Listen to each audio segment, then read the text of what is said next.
coming. Anybody ever seen me talk before? Two people, right? I don't need a microphone, right? No. So again, my name is Wendy Sellers. I'm the co-owner and COO of Black Rain Partners. And what we do, Black Rain, it is a funny name, but we keep your financials in the black and we make it rain. And we do that by focusing on people problems, whether it's with your clients or with your employees. We focus on relationship skills, communication, and then sometimes holding people accountable, maybe getting them out the door if they don't want to be there. So today's going to be a little bit of a different presentation. I just came out with a book called Suck It Up, Buttercup, and we'll be selling them after this for $10, or they're on Amazon too.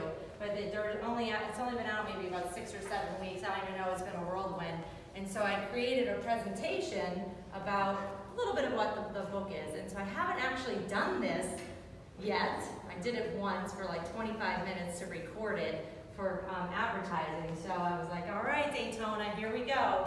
You're getting the book and audio, and this guy's taping it, so I'm gonna have to get your number so I can get this audio or video later.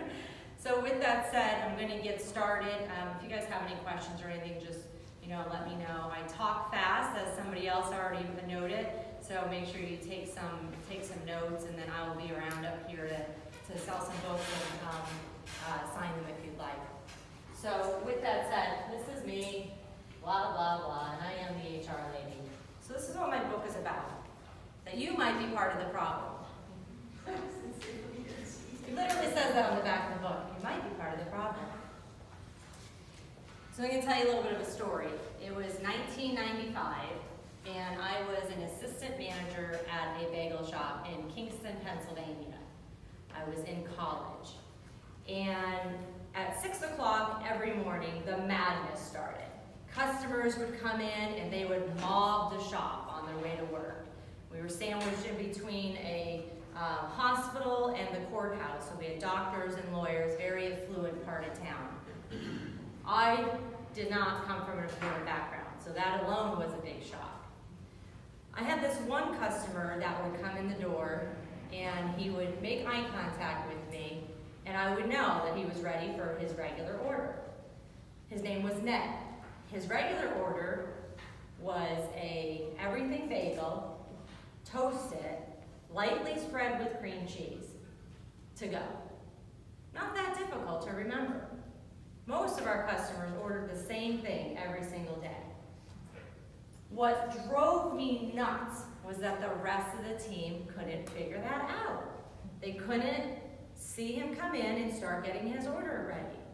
The odds of him ordering something different were like -1. But so what if he did order something different? We can get him, make that mistake and move forward. So again, I was in college, very young, didn't have a whole lot of emotional intelligence or any of the information that I wrote in the book. And the book, by the way, is about me being the jerk leader. So I would yell at them in front of everybody, in front of their colleagues, in front of the employees. And I don't know why, we had a lot of turnover. I couldn't figure it out. It's like, I wonder what the problem is. The owner of the shop would pull me aside and try to coach me to maybe approach this in a different manner, which of course I absolutely ignored. It took me about 15 years to figure out, I might be part of the problem. So let me ask you a question. And before you raise your hands, we're going to close our eyes so no one can see you raising your hands. Have you ever wished you had the guts to say to a leader that you are part of the problem? So close your eyes and then raise your hands. We're going to do that today. We're going to give you the guts to say to a leader, you might be part of the problem. That fair? You'll definitely have to take notes for this. So these are the 3 things that we wish leaders knew. Your personality annoys people. Common sense isn't common, and you suck at communicating. That conversation's going to go over real well, right? We're going to put a little spin to it. So personality styles matter. Do you agree with that? We're going to go over some personality styles today. Everyone can't be robots. Even though we're moving in that direction in life, everyone can't be robots. So we have to stop as leaders, as human beings, even if you're not in a leadership role, we have to stop and say, okay, this other person, it's not, they don't hate me or they're not annoyed with me because of me. It's we have different personality styles. Who's in charge of communication? You are.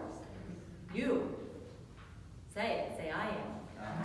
Okay, not me. You. You're in charge of communication. So whenever something goes wrong, you have to say, I might be part of the problem here.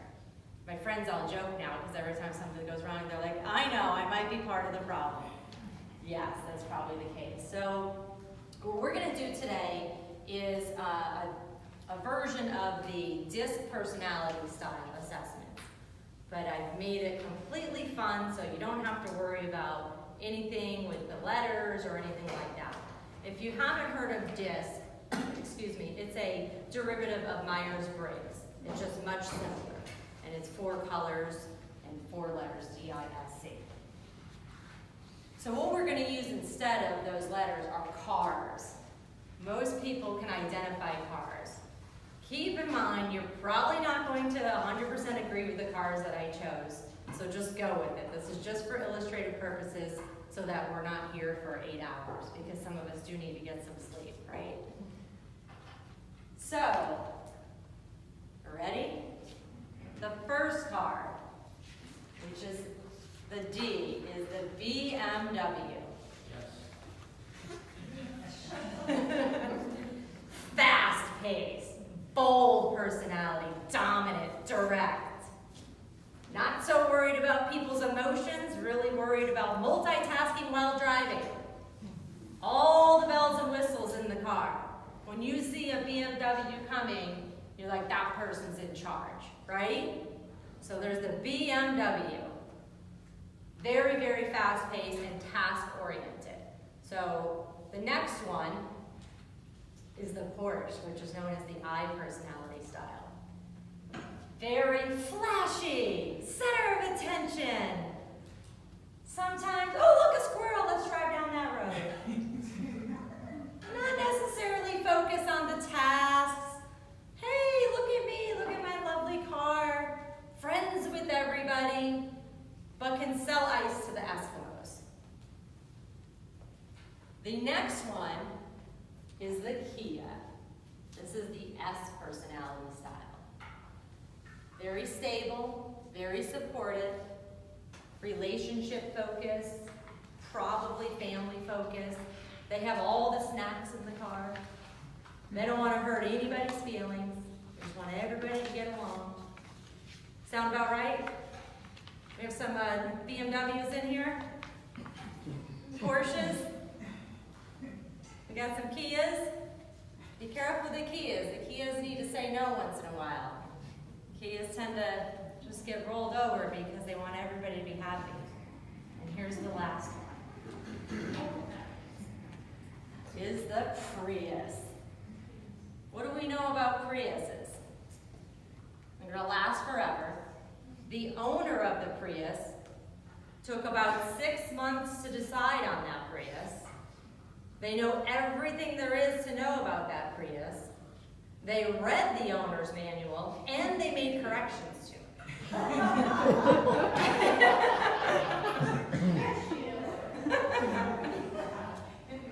And they're not necessarily worried about people's feelings. They're worried about the task at hand. Does that all make sense? Now every time you see a car, you're going to be like, move it, Prius. Slow down, BMW. So here's a really good way. You guys have your handout. So draw a circle around here and across in the middle. Top 2 right here, fast-paced. Very, very fast-paced. They make decisions. The people at the grocery store love it because we buy everything in the checkout line. We don't have a list.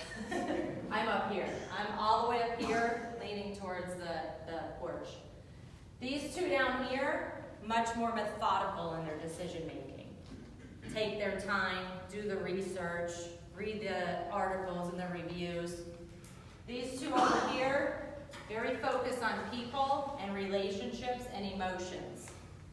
These two over here focus on tasks first. Do you think that could annoy each other? No. Not at all. Why did it take us so long to make that decision? Oh, I don't know, because I'm actually reading the 40-page report. If you're giving the top two people a 40-page report, don't expect them to read it. And certainly don't expect them to write it. It will never get done. We all have these personalities inside of us. Or these cars. We all have these cars in our garage, right? We wish. We all have these personalities inside of us. One is just usually more dominant than the other. If you're doing an actual personality style assessment, which costs money, online, you usually get a result back, and there's a circle, and then you get a dot in there somewhere. So you could have 3, but one of them's usually more prominent. So what I want to show you is some quick tips of the personality styles. I know this is far away, but you have it in your handout as well. So again, up here, fast-paced, methodical, facts and tasks, emotions and relationships. When you're dealing with a D personality style, or in this case a beamer, make sure that you're using bullet points. So if you're sending an email or an agenda, if you're sending a 5-page agenda, we're going to make an excuse to not come to that meeting. Oh, my car broke down. My beamer broke down. It's in the shop. They are very solutions focused. So they want you to provide 1 or 2 solutions so they can just pick from. Or possibly just 1 solution. You don't need to go through all the details of the solutions, because if you have a good relationship, they're going to trust that you did that, especially if you're one of these down here. So don't get offended when they don't read that 40-page report that you took 40 weeks to write. When I'm sending a D an email, I attach the report, just, for CYA, and then I put the 3 bullet items, and here's my suggestion. Or can we meet to talk for 5 minutes? And that's it. Knowing that attachment is probably not even going to get opened. But that's okay. If you are dealing with an I personality, which is influential, inspiration and praise goes a long way. Remember, they're very emotion-driven. They love people. No one's a stranger. My business partner is that. If she came in here, you'd all be coming back to her ranch up in Lake Helen for a big old dinner, and you wouldn't need to bring anything. Hey, I'm not inviting you, and if I did, you need to bring something. I'd invite you after we've had a few drinks together. But inspiration and praise goes a long way with the influential personality style, so the Porsches. You need to make sure that if there's no negativity, they will just run in the opposite direction. They do not like conflict, and they do not like negativity. So if you're in there, in a battle, they're just going to probably shut down and tune out and try to get out of it. With the S personality style, they like support and direction. So they need to know that you support them and that you're giving them direction. Remember, the S personality style, the Kia, they don't want to upset anybody. So if 2 different people are giving an S direction, they're going to be really confused of who to follow. So there needs to be, a line of authority. So if there's somebody who has 2 or 3 bosses, one of those people needs to say, okay, I'm the final decision maker. And that's a leadership problem, not an employee problem. I get that a lot. I'm having problems with the employees, and I'm like, sure you are. I have a feeling they're having a problem with you. But we sometimes don't, reflect. So the S's, again, I mentioned, if you have an S personality style on your team, the Kia, or even in your family, that make sure you go out of the way to make sure that you do know what's on their plate. They're not ones to say no. They want to make everybody happy, and they tend to get overwhelmed because they're not saying no, and then things fall through the cracks, and then you're like, why are things not getting done? Well, it's because everyone keeps piling things on me. If we had enough time, and a lot of these sessions we usually do are a couple hours, I do this whole role playing where a D is talking to an S and is like, well, why don't you just tell me? Why don't you just speak up? And it's like, well, I'm not going to speak up to you. You're going to run over me, which is true. So they were a lot of the hard lessons that I had to learn, and that's one of the reasons I wrote the book of, oh, geez, it was me, it's not them. Because if you're outspoken like me, you expect everyone to be, and they're not. And then sometimes when they're not, you're like, oh, well, you know, maybe you should have spoke up. It's like, no, it's good that everybody doesn't speak up. This is a good thing, trust me. But we have to realize it's not about us, it's about everybody else. If you're dealing with a Prius, make sure you give them a C, which is conscientious. They need details, details, details, details, details, and they need time, time, time, and more time. So if you are making a change in your office environment, or your manufacturing firm, or even your farm, or wherever, and you're saying it's changing tomorrow, the bottom two are probably going to freak out, go white as a ghost, and say, no. Who approved this? You know, did you do some trial runs? And then if you're these two up here, you're going to be like, you're always saying no. And then it's going to fail, and then you're going to wish you listened to one of them. We need all of these personality styles in your organization. And if you're an entrepreneur and you are the organization, you need to get some friends who are, your board, your sounding board. Buy them drinks. You don't have to actually pay them.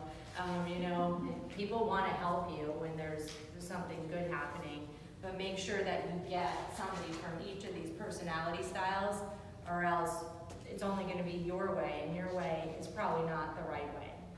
Most people start businesses because they're an expert at one thing. You can't be an expert at construction and then know how to do accounting and HR and leadership and sales, and then you're just sitting there waiting for customers to come in the door. You're like, but I'm really good at this. Okay, but nobody knows that. So we need all these personality styles. The I's tend to be sales focused, so you definitely want an I to be on your sales team. However, you want an S or a C to help create the process for the salesperson, because they're not, and know that they're probably not going to follow it. Right. But if it's simple enough, three or four, this, and then this, they may follow it, but they're probably not going to, because they're off chasing another lead, and this annoys us. If you are doing anything like with legal, IT, accounting, anything that requires tedious work, you definitely need a C to be doing that. You don't want to give it to a D, you don't want to give it to an I. They're not going to sit down that long enough to do it. Like I said before, I'm up here, I'm very high D, like on my circle, it's like almost on the outside. And I'm close to the I, and there are times that I have to put these hats on, and I know for me what time of day that's gonna be, and so, is that mine, or is that somebody else's? I don't think that's somebody else's. So, just figure out for you, okay, I have to be creative, so I have to put the I hat on. When is that? It might be midnight, it might be 6 a.m. When I have to be completely creative and write, I have to do it in my pajamas, at my kitchen desk, or at my kitchen table, at like 6 o'clock in the morning. Now I can go all day as long as I'm not interrupted. The minute I'm interrupted, I can't get back there.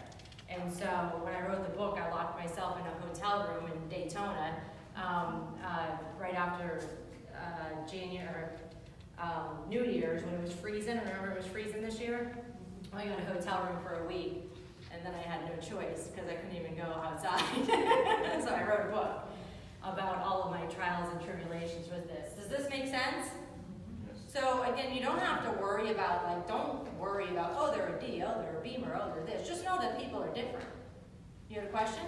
I didn't hear what the D or the S stand for. D is dominant and direct, and then the S is supportive. Yeah.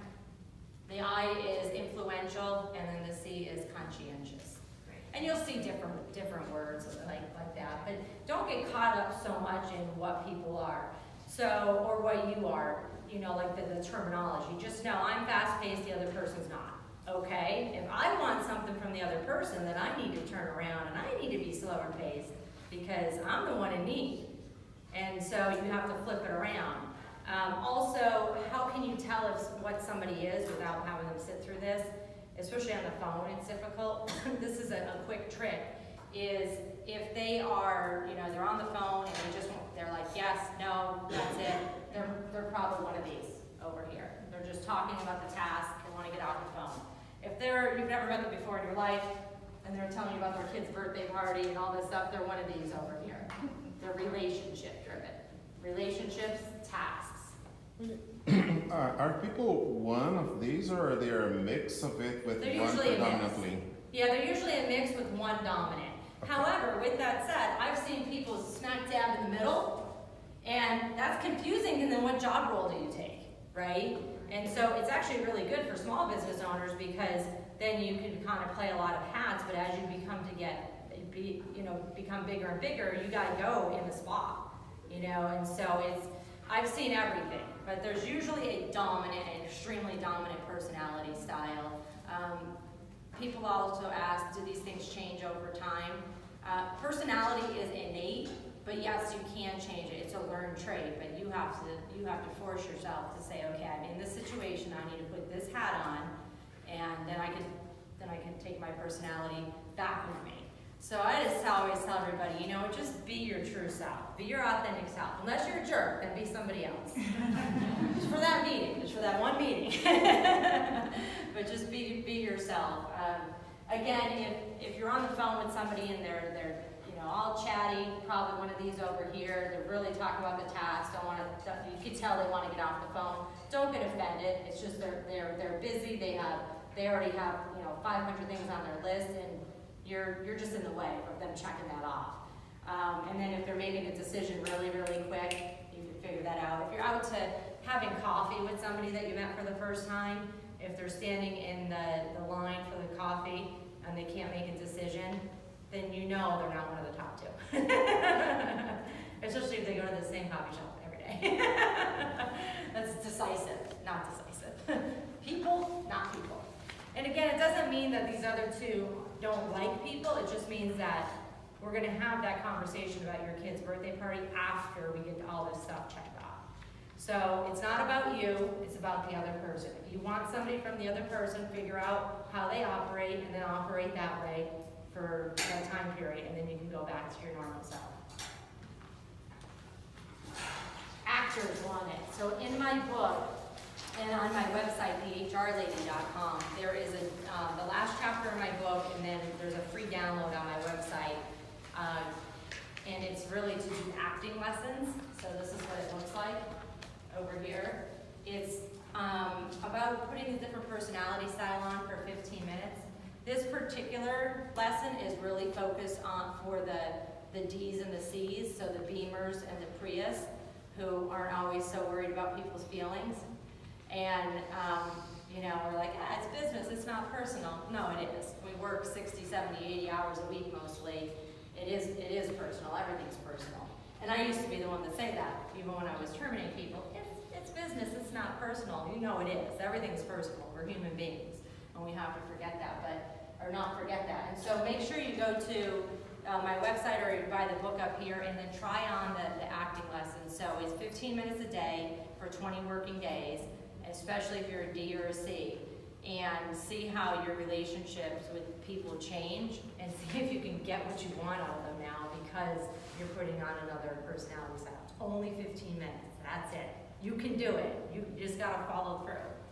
So this reminds me of a story, actually. So I have a client that I was working with that came to me.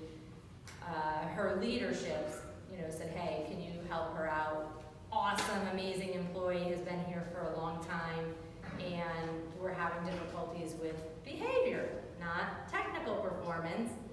And, people don't want to work with her. People don't want to work with her at all. So see if you can help her. So we meet, and I hear things like, it's not my fault. They don't understand it. I get blamed for everything. They don't like me. I'm smarter than them. And I'm like, okay, which personality, what style do you think she is? BMW? Run over this person, run over this person. together for about 6 months and really putting in some strategies, meeting monthly in person, and then a lot of homework, like, okay, you have to go do the acting lessons and you gotta report back to me, and using code words and things like that, so that when you feel like telling somebody they're an idiot, you use a different word. Because we don't like that. We don't like that at all. Nobody likes that. It didn't work for me in the bagel shop, it's not gonna work for anybody. It might make you feel really good, and then you've got a lot of turnover, and then you'll be calling Career Source for help. Career Source is back here. So, we worked together, like I said, for about 6 months, and I was constantly keep in touch with her manager and then with her HR department, and there, things were improving a lot. And so we did a little bit more strategies, and we did an online survey, like a 360. Do you know what a 360 survey is? Basically, when you ask everybody they work with, questions, up, down, sideways. In some cases, you would ask clients, but these were internal clients. She went from a avoidable person to a 75% likability rating. Huge, huge, and saved her job. Is she done? No, because you don't get through 50 years of life acting this way and then change within 6 months. Something drastic usually has to make you change. In this case, it was fear of job loss, right? And so, but she's going to need those constant reminders all the time. So her office is covered with reminders. She has it on the back of her phone. And okay, when you feel like saying this, ask this question. And everybody's responding to her differently. I get a freak out text or phone call once in a while that something has happened, and it's okay. You just got to apologize.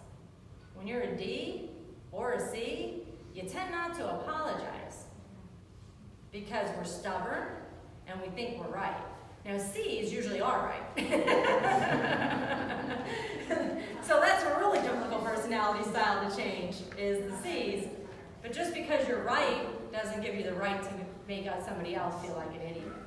Or the other two personality styles will apologize all the time, and maybe there wasn't a need for an apology. So, you just really have to work through that. But I do advise you to do the acting lessons. So let's talk about common sense isn't common. Have you used that today alone anywhere? Who used it today? You used it today. We use it a lot. So common sense is indeed not common. So how about this? Common sense is like deodorant. The people who need it never use it. So here's the thing about common sense is common sense. I have a chapter in the book about emotional intelligence and then about common sense, and we have a whole 2-hour presentation on that. So I'm going to try to sum it up like in a couple minutes. With common sense, it's actually a set of skills. We are not passing down skills from one generation to the next anymore. How many people here have kids, or maybe a young adult here, know how to sew a button on a shirt? Can you say that your kids or grandkids know how to do that? If you taught them. How many people, 20-year-olds, even 30-year-olds, do you know how to cook? We call Uber Eats, right? We don't even just go out. We send somebody else out for it and then pay them to bring it back and pay 5 times as much versus cooking the ramen noodles right there. We are making assumptions in society that someone is teaching these people, any age, a skill. So at work, we make an assumption that somebody taught this other person how to type. That somebody taught this person the etiquette of, having a business meeting and, who pays, who doesn't, where do your elbows go, what about the napkin, all these things. In my book, I talk about how I was at a conference, an HR conference, and a vendor took us out to dinner afterwards, fancy place. I was like, this is so cool. And there was somebody there that was younger than me at the time and started eating before everybody's food arrived. And then I'm literally going, person has no common sense. And then I thought about it, of course, afterwards. Thankfully, I didn't say it out loud. couple years before that, maybe not. But I thought about it. I'm like, I didn't know this. I didn't grow up in a well-to-do family. We didn't even go out to dinner ourselves. Nobody in my family was college educated. We didn't have office jobs. So how did I learn it? At my company that I was with for 13 years, our marketing director forced us all to take an etiquette class. And we did it kicking and screaming. Who does she think she is? Oh, she's telling us we're not professional? To this day, I remember exactly what she taught us. Even to the point of how to hold a wine glass and a plate with one hand while introducing yourself with another. You don't learn that stuff. You usually drop stuff, spill it, room close, and then say, okay, I'm not going to do that again. That's why mistakes are necessary. Mistakes are necessary with everybody so that you can learn. With the common sense part, though, think about it. Next time you're at work and you're saying in your head, because we're not going to say it out loud anymore, that person has no common sense. What can you do to teach that person that skill? Whether it's a life skill, whether it's a work skill, whatever it might be. What can you do? Can you offer them a class? Can you send them to one of the colleges? Career Source has complimentary and training that can help as well. SCORE has training. Can you just take 5 minutes out of your oh so important day to pull them aside and say, you know what, I've noticed that you don't know how to, whatever it is, let me show you because somebody showed me. But we make these assumptions that they should know. Well, I knew that at 20. Yeah, but you didn't know how to work a smartphone at 20 because they didn't exist. And we just forget. We just assume that somebody has taught them that. How many people here know cursive handwriting? Are they teaching that anymore? No. So we can't say, oh, they have no common sense because they're not being taught. If you want your kids to learn that, you either have to go to a private school, a charter school, or maybe some schools might teach it, or you have to teach it yourself. How many people even know how to write a letter? My handwriting is awful, awful, because all I do is type. And half the time I do talk to text. So when you get some hilarious messages from me, like, oh, that's not what I meant. That's not, no, don't hit that, no. Here's with the postage stamp. So I have another story. I was at a conference where I was speaking. We have this topic where some of you may have seen here actually on generations and understanding different generations. And so I got up to speak and did the whole thing on understanding different generations and why they act the way they do and how to understand them. And I sit back down at my table, I think it was a dinner, and the lady next to me says, I have failed as a parent. I said, oh boy, this is going to be good. So, okay, tell me what happened, what's going on? And she said, well, my daughter, I want to say her daughter was like in her mid-20s, came to me the other day to write a check that she needed to mail, and I was like, wait, hold on a second, she knows how to write a check? Like, everything's done on bill pay now, right? Everything's online. Why does she even own a check? So that's another story. We assume that everybody knows how to write a check when we don't really use those anymore that much. So she said she didn't know how to address the envelope. Didn't know where the to went, didn't know where the from went, wasn't 100% sure with the postage stamp. And I went through the whole thing. Well, we don't teach that anymore. I mail things once a year, and I'm freaking out like, I don't know, how old is the stamp? Is it good? I don't know. We should put 2 on there just in case. I have no idea. Here's the funny part. She's like, my husband works at the post office. Well, he failed as a parent. We're going to give you a pass. But think about it. Just something like that. You may go, oh, that young person has no common sense. Why would they're probably going to you. Why are you mailing that? Speaking of, how many people here do mail checks? Again, this stuff is online, right? All right, that's another conversation. We'll coach you about that later. So, common sense isn't common, and it's because common sense is not a sense at all. It's a set of skills. What I want you to do, actually I'm going to hold that and we're gonna do a little activity. We'll do that after this. You suck at communicating. You probably think you're great. You're not. You all suck at it. We all suck at communicating. We communicate in the manner that we want to communicate to, at, with, and we don't think about other people. What is communication? What is involved in communication? Listening. Repeating what you hear. Words. Understanding. Probably at least 2 people involved. Understanding. Body language. Body language has a huge impact on communication. Tone of voice. Tone of voice, tone of email. Can you send a nasty email by not having any nasty words? Bold, underline, red, emoji, sarcasm, all caps, reply all. There's so many ways to screw up communication. Today we're just going to focus on what this lady over here said, which is listening. So listening, active listening, is a huge part of communication.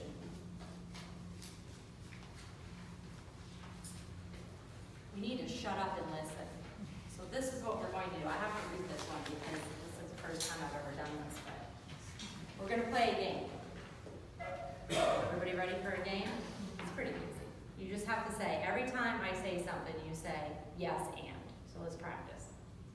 Yes. See, very easy. Well, you got A's. So no matter what I say, you say yes and. Ready? We're all going to go out to the parking lot, and we will get on an air-conditioned bus with bathrooms and mimosas. Yes. We will drive out to the country to a beautiful farm. Yes. We will then milk a black and white cow using our common sense set of skills. Some of you might actually know how to do that. Most of us will post these hilarious pictures on social media. Yes. We will get back on the bus and drink all the mimosas and then take the rest of the week off. Yes. And we can now stop saying yes and. Except for the supportive people, you get to say no. What was the third statement I said? Milking black and white cows. Milking black and white cows. Did you write it down? No? She's good. Would it have helped if we wrote it down? Yes. Always take with you to meetings, no matter what type of meeting it is, something to write with and something to write on. I have in my little tiny wallet purse that I just grab to go out. I have this little tiny notebook that's this big, and I try to always keep a pen in there as well. I don't care if you write it on a napkin with a crayon. Take notes when people are talking to you. What type of distractions are there when you're trying to listen? Noise, phones, doors, internal, multiple personalities going off, other people talking, other people laughing, drunk people with mimosas, mooing cows, freaking out about mooing a cow. Who went to YouTube? Who tried to figure out how to move a cow or milk a cow via YouTube? YouTube has all the answers, just so you know. Ask a millennial or Gen Z, they will tell you that. There are so many distractions when you're trying to have a conversation. If you see somebody that is upset, or you're about to have a difficult conversation, or they catch you and they're like, hey, I need to have that conversation, get somewhere where you can grab a pen and write it down. What I advise you to say is to tell them, hey, I usually joke, especially if you're a deer, and I'm not real good at detail, so I'm going to just jot down some notes, okay? So that way, because you're going to be breaking eye contact at that point. And that's hard, especially if they're upset. You should always be, with eye contact. So make sure that you're writing things down. Tell them. If you're using an electronic device or a laptop to write things down, even in a meeting, I'm the one that will come up to you and go, hey, what you doing? What you doing? It's because I'm a jerk, right? What's going on? I usually will turn my Wi-Fi off and then turn it to people in the meeting. So I just want to let you know that I'm taking notes. So, make it known what you're doing so they don't go, never listens to me, they're just ignoring me the whole time. So you are responsible for that communication to tell them, I'm listening to you, I'm going to take notes. Or I'm taking, if it's easier for you to write, to be quite honest, it's easier for me to write and then have to figure out my chicken scratch later. It's usually less time consuming for me to do to the laptop, but I'm not a good typer, so then I'm like, and then it's a distraction. Turn off your phone. Make sure when you're in a meeting, if you're waiting for an emergency, then at least, put it on do not ring or vibrate or something. I say turn off the Wi-Fi when somebody's talking to you, when you're in a meeting, if you're sitting at your desk or you're in there, because those emails come up, or the CNN news, or the Facebook post, everything comes popping up, and we're like, no, what's going on? And then you totally miss what they're saying. If you're on a conference call, oh, that's the worst. Have you ever seen those funny videos of I'm going to post it on LinkedIn tonight, because I was just looking at it for a client yesterday or the day before. So connect with me on LinkedIn, and if you're not on LinkedIn, you need to be, and you need to go to a SCORE training session on that. Or I could teach you for a lot of money. Or alcohol. But connect with me on LinkedIn, and I'll post this YouTube video, and it's all the things that happen in a video conference. A lot of distractions. Don't be that distraction, and don't be multitasking. Make sure that you're paying attention, because they'll be like, Bueller? Oh, wait, I'm here. What did they say? What? And then you get assigned something and you don't know about it. I also say don't ever leave a meeting to go to the restroom because you get assigned something. But listening is so important, right? It's so important. I did that funny little, yes and, so that you're engaged and you're listening. But if you were jotting things down, and I could have went on and on and on, you would have never remembered the third thing. I tried to do this where it was like 1, 2, 3, but you didn't know what that was for. My business partner and I have a joke. She does it, not me, and now I started doing it. We're in a meeting and we try not to interrupt each other. It's just me and her, and all of a sudden the finger goes up. And it's just a reminder, I have something to say. Oh, I have something else to say. Oh, and then we go, I have no clue what the second thing was, but I know what 1, 3, and 4 was. So I try to write it down or something, but at first I was like, what are you doing? So then you have to kind of tell somebody that too. So again, shut up and listen. It's not all about you, it's about other people. If you are, someone who is not super into emotions, depending on your personality style, or just your day, you can just be like, this isn't the right time. But if somebody's crying, somebody's upset, somebody's mad, somebody's angry, somebody's bleeding, you kind of need to stop. You need to stop right there what you're doing.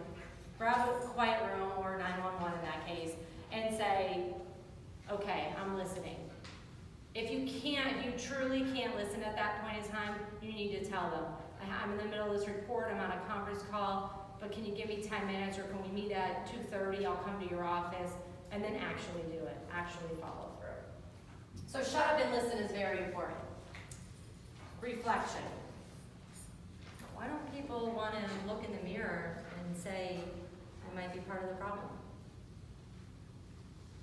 You gotta do something about it. They might have to do something about it. They may not know. If no one's ever said to this person, your personality annoys people, you stop not communicating, you have no common sense, don't ever say any of those words, by the way. But if you've ever, if no one's ever said anything to them, and they just go around them and avoid them, how are they going to know? And like Robin just said, they may just be like, well, nobody's saying anything, so why should I fix it if I don't know that it's broken? They may also have an ego, well, they don't want to admit it. They may have an ego actually that is a false ego, and they kind of know something's wrong, but nobody's saying anything, so I'm just going to keep moving along and pretend everything's okay. It's okay to say I made a mistake, I screwed up, I don't understand this. If a D or a C says that, and yes, I'm picking on D's and C's, but if a D or a C says, I screwed up, I made a mistake, help, I don't know what to do, first of all, everyone's going to fall over. And then second of all, they're going to go, oh my God, they're human. They are human after all. And their respect level actually goes up, not down. Right? When you see a leader who you are like, oh, the clouds have just parted because they walked through and they say, I made a mistake. The respect level for them actually goes up. So try it.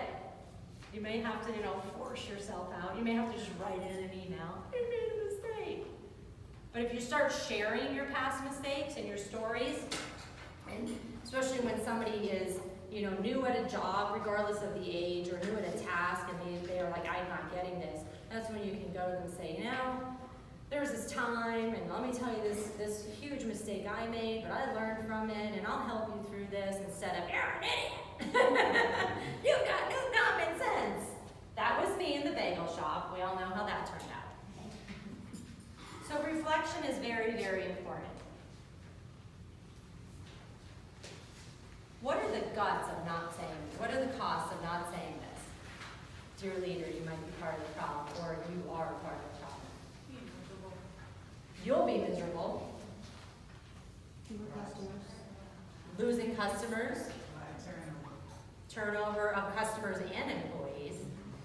Reputation. What was that? Reputation. Yep, your branding, right? There's so many business costs that are affected by you not saying you might be the part of the problem. There is a Gallup State of the American Workforce study, and it says that 75% of people who are actually actively employed now, so they're not unemployable, 75% of people who have left jobs have done it because of the manager. Anybody in here, if your boss is sitting next to you, don't raise your hand. Have either left a job or wanted to leave a job because of a manager. Usually, people don't go, oh, I'm going to stay at this company. You're working with your manager every day. And by manager, I mean the person that you're, physically working closest to, or if you're virtual. Because sometimes you have these weird structures where your manager is someone you've never even met. Don't be that person. If people are leaving your organization, grab a mirror and say, what can I do? How can I fix this? And I hate to say it, but sometimes you might have to leave the organization as well because you can't fix it. That has happened to me as well. So it's okay sometimes to say, I've got to call it a day and go somewhere else. You know who's really good at that? Millennials. So ask them, and they'll tell you, well, I'm not doing what you guys did. I'm not going to sit here and take this. I'm already broke. I might as well just be broke somewhere else. They have a lot to teach us. We'll stay somewhere forever and be miserable because we think we have to. So what I want to do, and again, I have to do a little cheat sheet on here too, is I want to, teach you how to gather your guts and how to say to one of the cars, you're part of the problem, without saying it. So here's the 75% of people leave companies, or they leave companies because of the managers, not because of the companies. So that pool table you put in, that nice health care plan, that 401k, the free coffee, it's not going to keep them. And if it does, it doesn't mean they're productive. It just means they're there for all the purpose. So gather your guts. How many of you have the BMW bosses? Or you are one, maybe. So this is what you're going to say to the BMW bosses.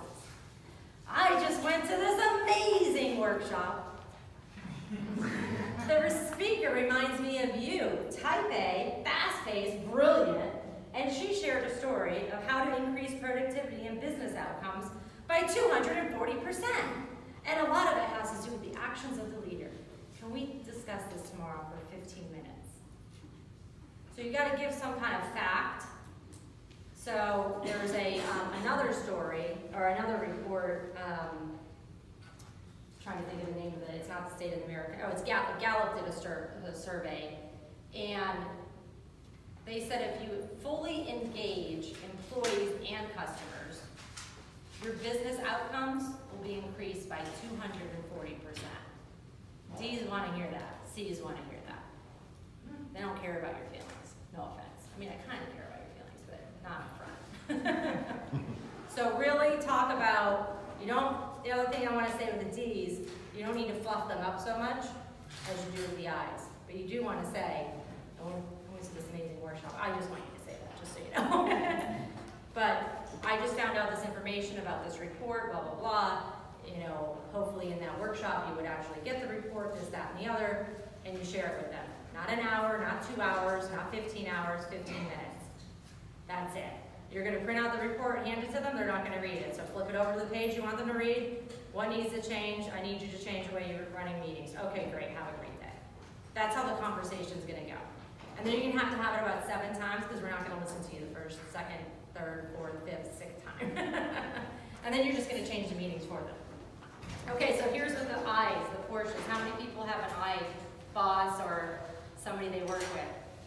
Not too many, so we'll get to this quick. I just went to this amazing workshop, and they do want to hear this, by the way. You are a great communicator, and the speaker talked about how to communicate even better. Can we have a quick meeting to share with you how we can improve our team? I think you're really going to like this. Very positive. It's about everybody and their feelings. You're awesome. Let's be awesomer. Is that a word?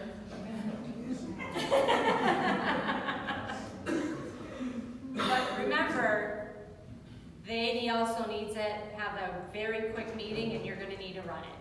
So with the Kias, if you have a Kia as a boss, tone it down a little bit. You got to talk slower. You got to, remember, they want their time and they want support. I just went to this amazing workshop. It dawned on me that you are always so supportive of everyone on the team. And I see that people are taking advantage of your good nature. I learned that being more assertive while being fair and consistent will make you a more effective leader. I'm worried about your brand with corporate or whoever. And I'm worried that this is going to affect your relationship with the rest of the team. Can we meet to talk about this? What's on your schedule? Because they're going to say yes. So you need to work around their schedule. Does that make sense? So it's really, not really about them. They want to make sure everybody else is happy. So if you're like, I have a way to help you make everybody else happy. Let's work it in your schedule. You're laughing over here. It wouldn't hurt. And then the Prius. This is the most difficult one. Besides the D, but remember that the Prius, the C, they're usually right. And so why would they want to change? And I get that. So this one's a little bit more, even more subdued. I went to this workshop about personality styles. They don't care if it was amazing. I know that you are always so thorough and never leave any stone unturned. You have an unbelievably high standard expectation, and not everyone else does or can achieve that. Can we meet for an hour to review the reports of what I have learned and for us to develop a step-by-step plan together to make you a more effective leader? Now I have to read it because I'm like, oh, I'm a D. I'm like, oh, I need some bullet points here. So now you have the tools to gather your guts and tell your leader, you might be part of the problem. Don't come complaining to me in a year that you have a problem leader. Suck it up, Buttercup. Thank you.